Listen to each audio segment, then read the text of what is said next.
तो journey start करते हैं हमारी इनकम एलोकेशन या डिस्ट्रीब्यूशन। तो इसका बेसिक मतलब क्या है कि हमें मास्टर चार्ट से समझ आया कि हमारी जो इनकम है वो डिफरेंट डिफरेंट पार्ट्स में डिवाइड हो रही है। तो इसके लिए एक बार दोबारा से मास्टर चार्ट देखते हैं। तो अभी रियलाइज हो रहा है कि मास्टर चार्ट किस तरीके से फॉर्म फॉर्म होना चालू हो गई है और कितने सारे उसके पार्ट्स बन रहे हैं। इसीलिए अगर मास्टर चार्ट को अगर प्रॉपरली फॉलो नहीं करा तो फिर चीज़ें मिस होंगी कि कहाँ पर से क्या लिंक हो रहा था। है सब सिंपल अगर स्टेप वाइज चलोगे, लेकिन अगर एक साथ देखोगे तो बहुत कॉम्प्लिकेटेड बनता जाएगा। तो वैसा मत करना। तो अभी इनकम एलोकेशन की ज़रूरत क्यों पड़ी, हमने समझा कि हमारी जो एक्टिव इनकम है वो 3 पार्ट्स में डिवाइड हुई, एक्सपेंसेस, सेविंग एंड इन्वेस्टमेंट। अब हर किसी की इंफॉर्मेशन मास्टर चार्ट की वीडियोज में जा मिल चुकी है कि वो क्या क्या चीज़ें हैं। फिर हमने रियलाइज़ करा कि एक्सपेंसेस खुद 3 पार्ट में डिवाइड हो रहा है, जिसमें से कि नेसेसरी वाला जो पार्ट है वो इन दोनों से रिलेटेड है, एसेंशियल एंड एंजॉयमेंट से। तो एक्टिव इनकम के 2 पार्ट्स यहाँ पर बन गए। फिर हमने देखा कि एक्टिव इनकम का एक पार्ट कैश में बन रहा है, एक बैंक में बन रहा है। फिर हमने देखा कि इन्वेस्टमेंट इटसेल्फ जो है वो गोल ओरिएंटेड होती है और उसके खुद 4 पार्ट बन रहे हैं। तो अब इतने सारे पार्ट्स में आपकी जो सैलरी है वो डिवाइड हो रही है, आपकी जो इनकम है वो डिवाइड हो रही है। तो हमें रियलाइज़ हुआ कि इस सब को देखते हुए कि हमें समझना पड़ेगा कि हमें इस इनकम को डिस्ट्रीब्यूट कैसे करना है, कि कौन सा पैसा कहाँ जा रहा है। अब उसका बेसिक स्ट्रक्चर थोड़ा मैं समझाता हूँ, फिर हम एक्सेल शीट पे चलेंगे। तो बेसिक स्ट्रक्चर क्या है, जब आप देखने लगते हो ना आपकी इनकम जो आ रही है वो जा कहाँ कहाँ रही है, तो बहुत डिफरेंट डिफरेंट जगहों पर जा रही होती है। और फिर जब आप सोचते हो कि मेरे को मैनेज करना है अपनी इनकम को, कि मेरे को इतना पैसा इस जगह पर डालना है, इतना पैसा मेरे को इन्वेस्ट करना है, इतना पैसा मेरे को घर पे बचा के रखना है, इतना पैसे का मेरे को किसी टाइम पे आके गोल्ड खरीदना है, इतना पैसा मैं एजुकेशन में डालने वाला हूं अपने बच्चे का, या इतना पैसा मेरे मेडिकल के लिए खर्च होने वाला है। तब आप कंफ्यूज हो जाते हो कि जो पैसा आ रहा है उसको मेरे को डिस्ट्रीब्यूट कैसे करना है, वो जाएगा कहाँ कहाँ पर पैसा, और कितना कितना जाएगा, मेरा कोई कंट्रोल है उसके ऊपर कि नहीं है। तो तब हम क्या गलती करते हैं कि हम पैसा आता है और फिर जो सबसे इम्पोर्टेंट रहता है ना, जो सबसे क्रिटिकल रहता है, वहाँ पर लगाना चालू कर देते हैं और बाकी की चीज़ों को भूलने लग जाते हैं।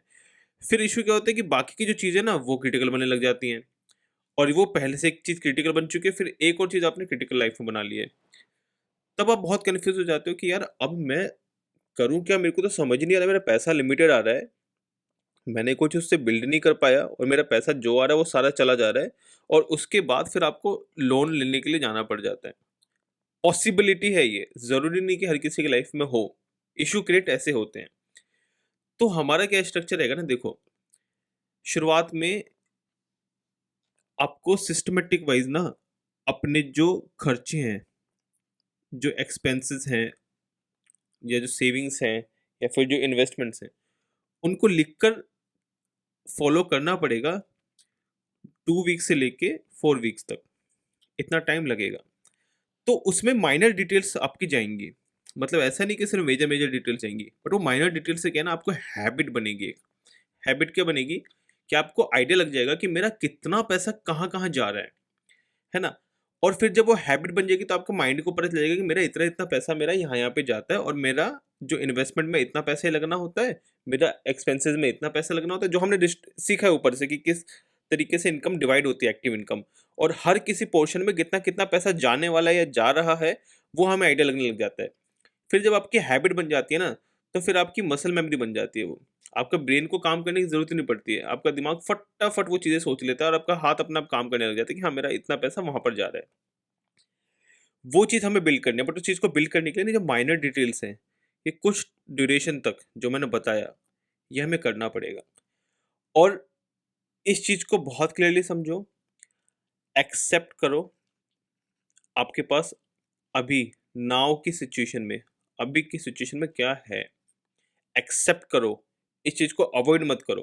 क्योंकि जब आप इस चीज़ को अवॉइड करते हो ना, तब क्या होता है कि तब कोई ना कोई इन्फ्लुएंसर आके, या फिर कोई ना कोई बाहर से आदमी आके जिसको थोड़ा बहुत नॉलेज ज़्यादा है आपसे, वो आपको झूठ बोल के ना आपसे गलत गलत फैसले करवाएगा, आपकी गलत गलत इन्वेस्टमेंट्स करवाएगा, और आप कर दोगे ये सोच के कि हाँ हाँ वो बोल रहा है, वो सच बोल रहा होगा। क्यों? क्योंकि किसी टाइम के बाद मेरा जो पैसा है वो 2x 3x मतलब 3 टाइम्स 2 टाइम्स करवा देगा वो।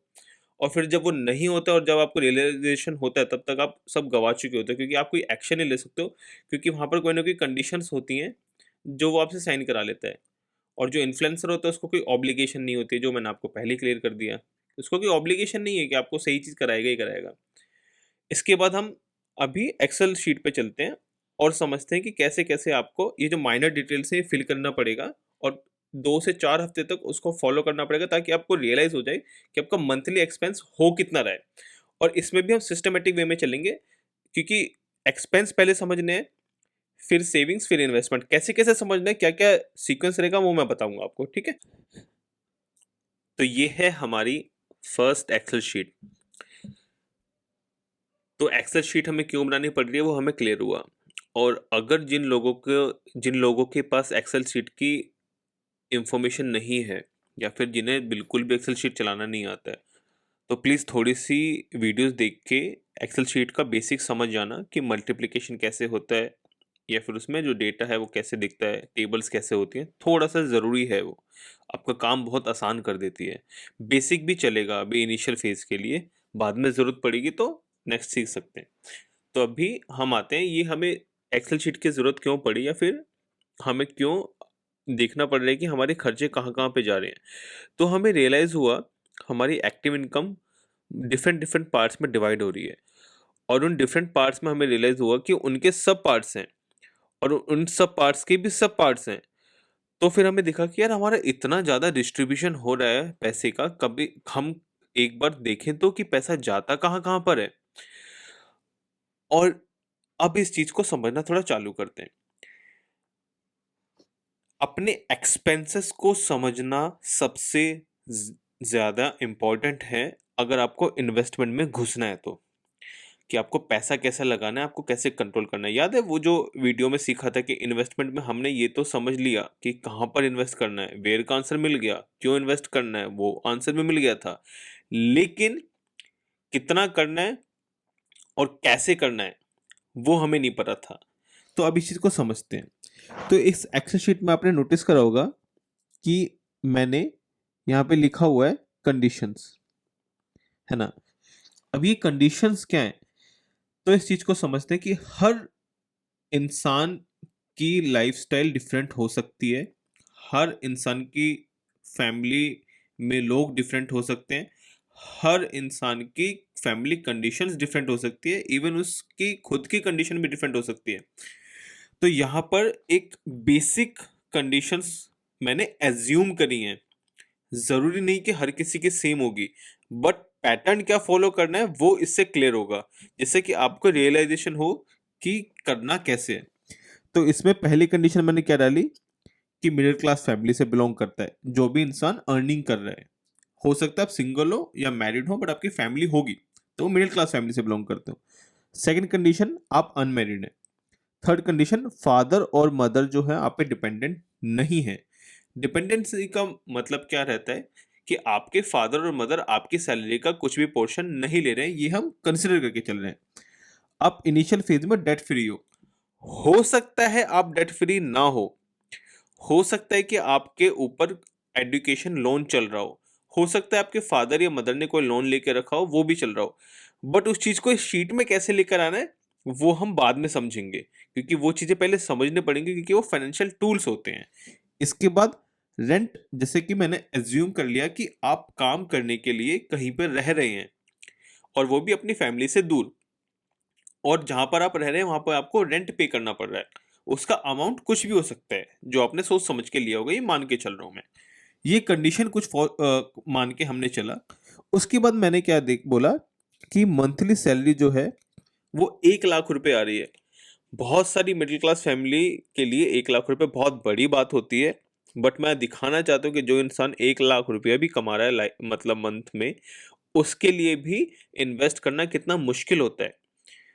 तो आपको थोड़ी चीज़ें समझ आना चालू होंगी कि 1 लाख रुपए भी कितना मुश्किल दिखता है शुरुआत में, और अगर आप प्रॉपर तरीके से फॉलो करते हो तो 20-30,000 रुपीज़ भी कितना बड़ा बन जाता है। तो आप चीज को समझते हैं। तो ये शीट में आपने नीचे देखा होगा, मैंने मंथ लिखा हुआ है ना, फिर डे लिखा हुआ है। ये जस्ट इसलिए क्योंकि मैंने हम अपनी वीडियो में पहले से बताया था, इंट्रोडक्शन वीडियो में, कि आपको हर वीक कोई टास्क दिया जाएगा, उस टास्क को फॉलो करना है और उसको अपनी लाइफ में इन्वॉल्व करना और फिर समझना है। मतलब उसकी एक मेमोरी बननी चाहिए, मसल मेमोरी बननी चाहिए, जिससे कि आप उसको पैटर्न को समझ सको। तो अभी यहाँ पर हम समझते हैं कि देखो, दोबारा इसमें दो चीज़ों में पार्ट में डिवाइड कर दिया, एक्सपेंसेस को। फर्स्ट पार्ट इसेंशियल और सेकंड पार्ट किसमें हमने डाल के रखा हुआ है, एंजॉयमेंट। क्योंकि नेसेसरी वाला पार्ट आप इन्हीं में से किसी को बनाओगे, जो कि चार्ट में सीखा होगा। तो अब हम समझते हैं कि देखो, मैंने क्या एज्यूम करा कि आपकी जो फूड का बिल है, मतलब मैंने मान लिया कि 250 रुपीज जो है आपका हर दिन का खाने पे खर्चा होता है। 250 रुपीज मैंने एज्यूम कर लिया, जो कि मोरलेस रीजनेबल है। कि 60-70 रुपीज का अगर आप नॉर्मल खाना खा रहे हो तो ब्रेकफास्ट निकल जाता है, और 100-120 रुपीज का आपका खाना निकल जाएगा। ठीक है, हो सकता है ज्यादा है, अगर ज्यादा है तो लिखो, इस चीज को बहुत क्लियरली समझो, ज्यादा है तो लिखो। सेकंड हमने क्या बोला, मतलब मैंने लिखा है कि 166.67 रुपीज है। तो ऊपर देखो, मैंने मान के चला कि आप जैसे 10,000 / 60, इसका मतलब क्या है कि मैं ये, तो क्लोज वाले सिनेरियो के लिए मैं क्या कंसीडर करके चल रहा हूँ, यहाँ पे मैं थोड़ा लिख देता हूँ, फिर इसको इरेज कर देंगे। कि आप 2 मंथ्स में, आप 2 मंथ्स में 10,000 रुपीज का खर्चा करते हो अपने कपड़े खरीदने के लिए। ठीक है, ये हम कंसिडर करके चल रहे हैं कि 2 मंथ्स में 10,000 रुपीज का खर्चा करते हो अपने कपड़े खरीदने के लिए, क्लोथ्स लेने के लिए, है ना। अब 10,000 2 महीने में, क्योंकि हर महीने कपड़े खरीदने तो जाओगे नहीं, ये मान के चल रहे हैं, तो 5,000 एक महीने का हो गया, और एक दिन का फिर कितना खर्चा हो गया, डिवाइडेड बाय 30, कि एक दिन, एक महीने में 30 दिन होते हैं, हो सकता है ज्यादा भी होते हैं। उसके हिसाब से फिर ये मेरा नंबर आया। तो अभी ये सेकंड नंबर किस वजह से आया वो आपको क्लियर हो गया है ना, जो हमारा क्लोथ्स वाला खर्चा है। सिमिलरली हमारा रेंट वाला खर्चा, तो रेंट भी मैंने एज्यूम कर लिया कि 10,000 रुपीज आप दे रहे हो सकता है आप ज्यादा दे रहे हो। ठीक है, हो सकता है आप ज्यादा दे रहे हो, बट 10,000 रुपीज पर डे का मेरा 333.33 रुपीज होता है। तो ये मैंने एज्यूम कर लिया। और ऐसे ही मेडिसिन का मैंने करा कि 1,000 रुपीज का मेडिसिन आप महीने में खरीद रहे हो। इसी तरीके से 50 रुपीज ग्रूमिंग में 1,500 रुपये आप हर महीने का लगा रहे हो। तो जैसे मैंने महीने का डिवाइड करके वन डे का कर लिया, जिससे मेरी कैलकुलेशन थोड़ी सिंपल हो सके, वो मैं समझाता हूँ कैसे। फिर ट्रांसपोर्ट का हर दिन का 150 रुपये मैंने मान लिया कि मेट्रो में जाते हो या फिर क्या कहते हैं, रैपिडो लेते हो या फिर ऑटो में जाते हो, तो 150 रुपीज आपका हर दिन का खर्चा हो जाता है। फिर मैंने लिखा इलेक्ट्रिसिटी बिल, तो 1,000 रुपये महीने का आपका इलेक्ट्रिसिटी बिल आ जाता है, उसके अकॉर्डिंग डिवाइडेड बाय 30 कर दिया मैंने। ठीक है, सिमिलरली पानी का बिल, हो सकता है ना हो, ना होगा तो नहीं होगा तो जीरो कर देना है, कोई उसमें सोचने की जरूरत नहीं है। फिर सिमिलरली मैंने क्या लिखा, मोबाइल रिचार्ज, कि 500 रुपीज का एज्यूम करके कि आपके पास 2 सिम है, 2 सिम एज्यूम करके मैंने 500 रुपीज लिख दिया। फिर मैंने क्या लिखा, एजुकेशन सेल्फ इम्प्रूवमेंट, मैंने बोला था एजुकेशन और सेल्फ इम्प्रूवमेंट जो है वो हम एसेंशियल में रखेंगे, क्योंकि आपकी लाइफ का बहुत इंपॉर्टेंट पार्ट होता है, आप उसके बिना नहीं रह सकते हो, कुछ ना कुछ आपको सीखना ही पड़ेगा, उसके लिए पैसे लगाना पड़ेगा। तो मैंने बोला कि 2,000 रुपीज मतलब आपकी टोटल नेट इनकम का 2% आप इसके लिए बचा के रखते हो, कि जो भी आपके एजुकेशन से रिलेटेड कुछ कोर्सेज वगैरह आपको करने हैं, कुछ सीखने का मन है आपका।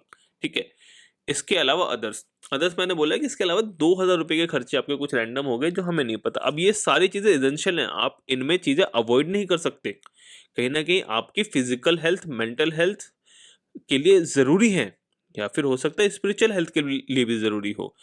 तो ये चीजें आपको करने के लिए निकालना है। इसमें हाँ, कोई ये मत बोलना कि जिम का खर्चा है मेरा, या फिर मैं स्विमिंग सीखने जाता हूँ या फिटनेस क्लासेस लेता हूँ, कुछ भी अगर आप बोलते हो कि वो मेरी एसेंशियल पार्ट है मेरी फिजिकल हेल्थ को संभालने के लिए, तो वो आप ऐड कर दीजिएगा, इसमें कोई वो नहीं है, एक कॉलम ऐड कर देने का, सिंपल होता है। अगर किसी को नहीं पता कैसे ऐड करना है, प्लीज थोड़ा सा बेसिक एक्सेल सीख लीजिए। उसके बाद मेरा आ गया टोटल 1,660 रुपीज। एक दिन का खर्चा। अब आप ये मत बोलना कि मेरा एक दिन का 1500-1600 रुपये खर्च नहीं होता है, क्योंकि इसमें जो चीज़ें इंक्लूड हो रही हैं वो चीज़ें इंक्लूड हो रही हैं जो कपड़े आप शायद से 2 महीने में एक बार खरीदोगे, 3 महीने में एक बार खरीदोगे। हो सकता है आपका डिफरेंट सिनेरियो बने, नो डाउट, बट एक वीक में अगर आपका क्लियर विजन नहीं आ रहा है, व्यू नहीं आ रहा है, तो एक महीना लगाइए और एक महीने में समझिए आपके खर्चे कहाँ जा रहे हैं, उनको लिखिए कि उसमें कौन सा एसेंशियल पार्ट था, कौन सा आपका एंजॉयमेंट का पार्ट था। अब 1660 रुपये एक दिन का मान के, हो सकता है किसी इंसान का 1000 रुपये के अंदर ही हो जाता हो, तो यहाँ पे देखिए एसेंशियल वाला पार्ट कितना बन रहा है, 49,800। ठीक है, मल्टीप्लाई कर दिया 30 से, तो 49,800। सिमिलरली अगर आप नोटिस करेंगे तो एंजॉयमेंट, अब देखो डाइन इन रेस्टोरेंट मतलब क्या बोल रहा हूं मैं कि हफ्ते में, मतलब कि वीक में आप एक बार जाके बाहर खाते हो रेस्टोरेंट में, मैं एज्यूम कर रहा हूँ, हो सकता है आप हर दिन खाते हो, कोई डाउट नहीं है इसमें, बट हफ्ते में एक बार जाने खाते हो। इसी तरीके से वीक में एक बार आप मूवी देखने जाते हो, ठीक है, हमने मूवी का उसमें कंसिडर कर लिया। सिमिलरली शॉपिंग, अब ये शॉपिंग कौन सी है, याद है वो वीडियो में बताया था जब मास्टर चार्ट का क्लास हो रहा था, एक्टिव इनकम जो आपके पार्ट बनती है, ये शॉपिंग वो है जो कहीं ना कहीं आप अपना लुक अच्छा करने के लिए कर रहे हो, है ना, जो कपड़े आप खरीद रहे हो कि आपकी मतलब लुक अच्छा हो या किसी को दिखाने के लिए, या फिर आपके इमोशन बीच में आ जा रहे हैं, तो आप कपड़ों को एसेंशियल पार्ट में लेकर आ रहे हो, और वो मैंने एंजॉयमेंट में लिख रखा है कि एसेंशियल पार्ट जो है ग्रे एरिया है, वो मैंने क्लियरली बता दिया था उसमें, तो उसमें दोबारा मत आइएगा। सिमिलरली सब्सक्रिप्शन लेके रखा हुआ है, कुछ बुरी आदतें हैं, बैड हैबिट्स, आपको भी पता है। अब देखो बैड हैबिट्स भी ना इसमें पॉइंट्स में आने का रीज़न ये है कि सब्सक्रिप्शन भी मंथली है, तो 500 रुपीज़ का सब्सक्रिप्शन आपका लग रहा है, मैं एज्यूम करके चल रहा हूँ। नेटफ्लिक्स का 200 रुपीज़ का है, 300 रुपीज़ का है, जैसे भी आपने लोगों के साथ मिलकर करके रखा हुआ है। सिमिलरली शॉपिंग का है।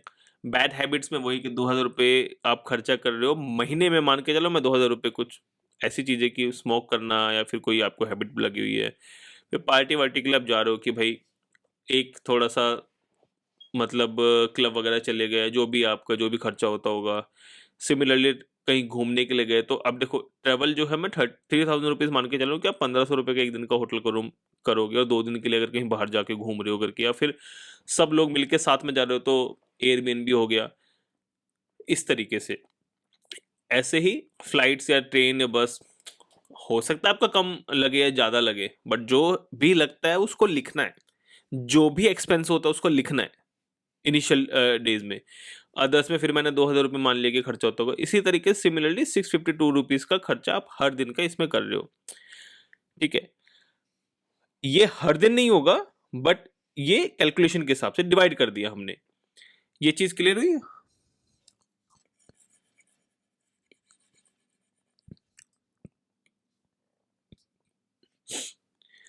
अब आपने समझा कि आपका एसेंशियल में 1660 रुपये खर्च हो रहा है, सिमिलरली 652 रुपीज़ आपका इंजॉयमेंट में खर्च हो रहा है।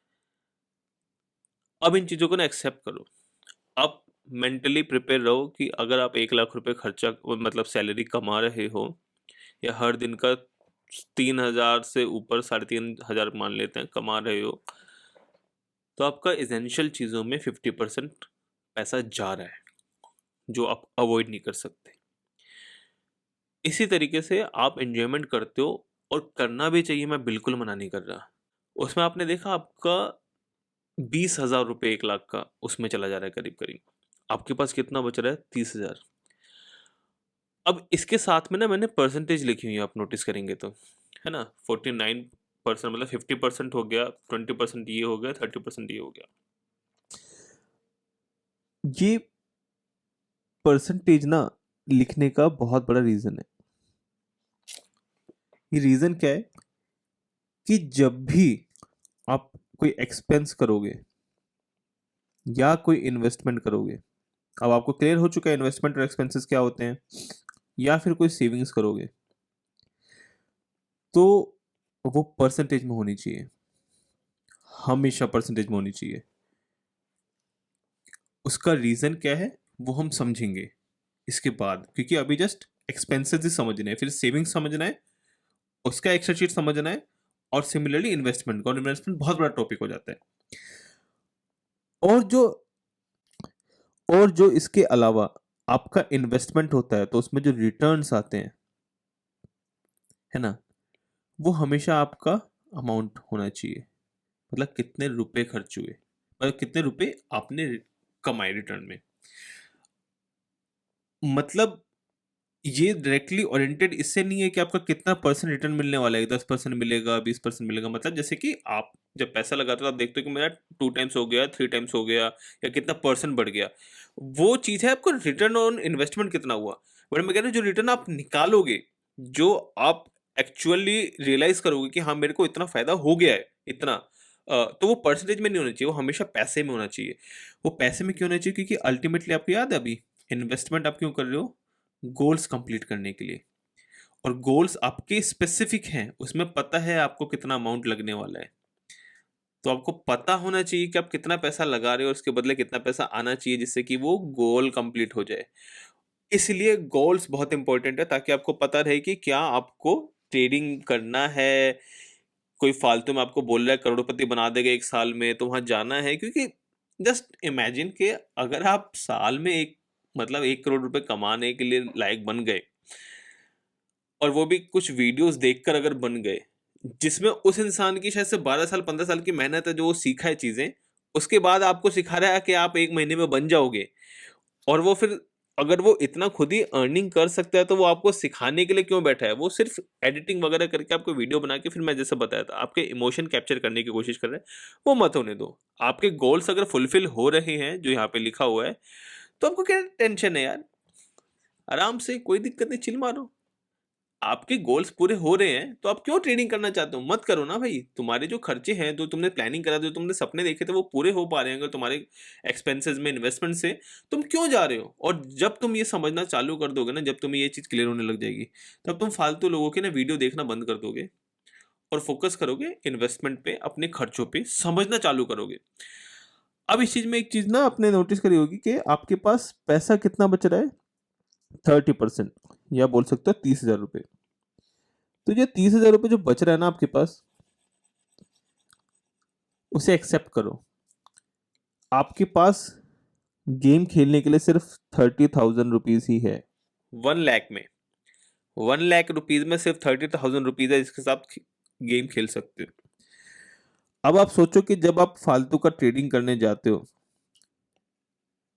और अपने 2 साल 3 साल उसको देते हो, है ना, 2 ईयर से 3 ईयर्स अगर आप उसको देते हो, तो आपके पास सिर्फ 30,000 ही है जो आप दे सकते हो। बट आपके इमोशन वहां पे कंट्रोल में नहीं रहते हैं। तब आप 30 के 40 देने की कोशिश करते हो, जल्दी कमाने के लिए 50 देने की कोशिश करते हो, 60 देने की कोशिश करते हो। और जब ऐसा होता है ना, तो ना आपकी सेविंग्स होती हैं, ना आपके एक्सपेंसेस मैनेज होते हैं, और सब का सब गलत होता है। इस सिचुएशन में मत आओ। अब आपने जब ये चीज एक्सेप्ट कर ली है कि आपके पास सिर्फ 30,000 रुपीज ही है जो बचेगा, अगर आपकी सैलरी 1 लाख है, तो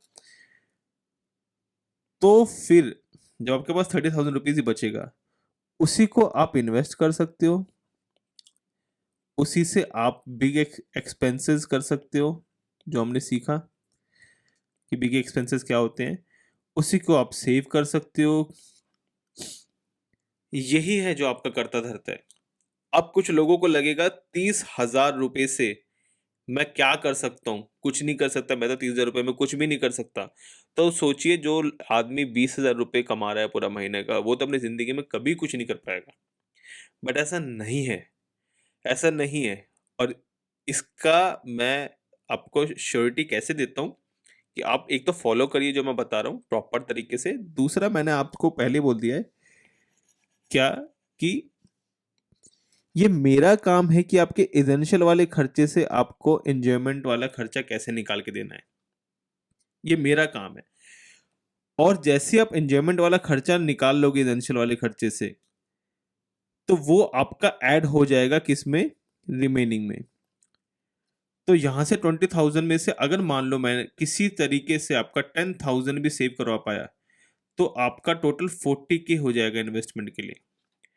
तो आपके टोटल इन्वेस्टमेंट का अराउंड 33% 33.33% बढ़ जाएगा, 30 का 40 हो जाएगा।